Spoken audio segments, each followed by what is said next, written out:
भद्रक जिलार 108 आम्बुलांस सेवा सह जड़ित किसी कर्मचारी गुरुतर अभियोग उठाई कहवा अनुसार उपरिस्थ अधिकारी चाप कार्य परिवेश कारण निज जीवन को विपद पकाई काम करने को बाध्य होती।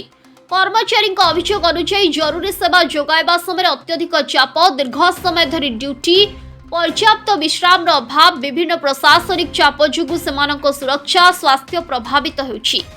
ସେମାନଙ୍କ ମତରେ ଏଭଳି ପରିସ୍ଥିତିରେ କାମ କରିବା ଫଳରେ ଯେକୌଣସି ସମୟରେ ଦୁର୍ଘଟଣା ଘଟିପାରେ, ଯାହା କେବଳ କର୍ମଚାରୀଙ୍କ ପାଇଁ ନୁହେଁ ରୋଗୀଙ୍କ ସୁରକ୍ଷା ପାଇଁ ମଧ୍ୟ ଚିନ୍ତାର ବିଷୟ। କର୍ମଚାରୀମାନେ ସମ୍ପୃକ୍ତ କର୍ତ୍ତୃପକ୍ଷଙ୍କ ଅଭିଯୋଗର ନିରପେକ୍ଷ ତଦନ୍ତ କରିବା ସହିତ କାର୍ଯ୍ୟ ପରିବେଶର ସୁଧାର, କର୍ମଚାରୀଙ୍କ ସୁରକ୍ଷା ଅଧିକାର ସୁନିଶ୍ଚିତ କରିବାକୁ ଦାବି କରିଛନ୍ତି। ଏ ଅଭିଯୋଗ ସମ୍ପର୍କରେ ସମ୍ପୃକ୍ତ ଅଧିକାରୀଙ୍କ ପ୍ରତିକ୍ରିୟା ମିଳିପାରି ନାହିଁ। ସେମାନଙ୍କ ପକ୍ଷରୁ କୌଣସି ସ୍ପଷ୍ଟୀକରଣ ଆସିଲେ ताहाकु मध्य समान गुरुत्व से प्रकाश करा।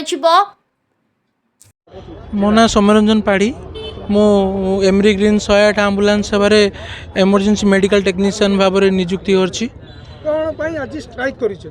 स्ट्राइक हबार मुख्य कारण है आज्ञा गतकाली राति रे आमर 3 जन स्टाफ, जड़े फार्मासीस्ट, जड़े हेल्पर, जड़े पायलट जे ड्राइवर आमर से इंजर्ड हो जाइछन्ती सांघातिक भाव में। लेट नाइट रे केस छाड़ी पेसेंट को आसुले ड्रप टू ड्रप जेहेतु केस करूछन्ती सेमानंकु भारत माने प्रेशर अधिक होइछि।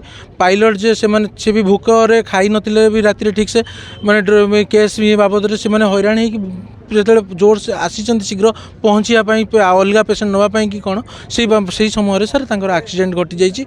आ से सर कहार मथा फाटी जाइए, कहार पेट जी जाइए, कहार आंठू गंठी भांगी जाइए, कहार मेरुदंड हाड़ भांगी जाइए। आज ये से सहित होती काली आमे माने भी जड़े जड़े कर्मी आम मान भी सहित सेमती हम यही घटना बाबद में आम पूर्वर बारंबार आमर मुख्य प्रशासन जो अच्छा जनईचु। आमर जो मैंने आम्बुलांस जो एमरी ग्रीन जो संस्थार उच्च अधिकारी जी भी जनईचु। मिस्टर सभ्य आगे सर जनइया पर हाँ प्रतिश्रुति निश्चय हम बुझा हम। तापर जो लोकटा मुँह खुली कही थाए से लोक को चाकरी आस्ते कौन ना कौन कारण दर्शाई चाकरी कढ़ाई जाए।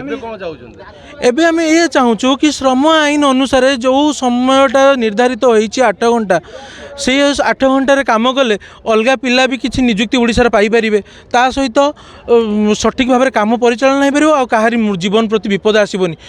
रोगी मैंने भी सठिक भाव में ट्रिटमेंट पाइपर और अन्य मैंने भी सब सुविधा प्राप्त हो पारे। आउ जो आमर श्रम आईन अनुसार जोटा न कराई 12 घंटा लेखा काम करा जाउछि आमको से 12 घंटार परिश्रम को 24 घंटे परिणत कर दिया आज्ञा। सकाल 8 जड़े आसो राति 8 रे केबे उल्लेख जापर कि वर्षा मेघरे से आउ 8 घंटा खटिदेले कह मु सकाल आउ घंटे जाकि रेस्ट करि। मो ना मनोज कुमार राउत, मु 108 गाड़ी ड्राइवर भाव काम करुछु। कौन अभियोग कौन? मोर अभियोग मु गत 18 तारिख रे ड्यूटी करूली। दिन रे मते सकाळु 3टा लोकल बुलेले, 3टा लोकल बुले सारा पर गोटे कटक देले। मु कटक गली कोटी रेस्ट नहीं, सीधा आसिली क्लियर गली बेस रे। तापर राति 7टा 7:30 बेले गोटे कटक देले। मुझेटा को 9 घंटा 9:30 घंटा भीतर क्लियर कली। जेहेतु आसिकी नगेली 4:10 बेले 5 बेले नगेली मत फेर राति 4:25 रे से कटक दौरान 2टा कटक आउ 3टा लोकल 500-550 किलोमीटर हम रनिंग कर सारी।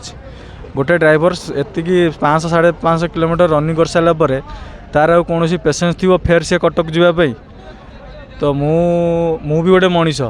मु 108 आम्बुलांस रे काम कली कौन मु कौन मनीष नुह कि मु भी गोटे मनीष। मुझे ठीक रही तो मो सांगे मोर 2टा स्टाफ अच्छा मु पेसेंट लोक नहीं जीवी तो तांको जीवन मो हाथ में अच्छी। जदि सी मत राति 4:25 रे केस देवे कटक मु मना करिबारु मते कहले कि जे आम सीएल सार लाइन आइले सी कहले कि जे सी भी मना कले कहले कि नहीं सी सार पारिबेनी चलई पारिबेनी ताकू दियंतुनी कैंसल कले। किंतु मो कदी मेल आसिला तमे 23 तारिख रे जाइकी ऑफिस जीव से जाइकी देखा करिवो। आमर emery green health service इडको tower रे अच्छी जोड़ा आमर भुवनेश्वर रे सेठी मत गत 23 तारिख जो गला जाइए देखा करने कहले। मु काली गली जाइए सेठी सार देखा कली देखा कलापर सी तांकर नियमावली कहले कि जे आमर केस कैंसल कले गोटे 500 टंका तुमको सालारू काटिबो फाइन पड़िबो सेटा। कहीं ब्यूरो रिपोर्ट ओडिशा 24 न्यूज।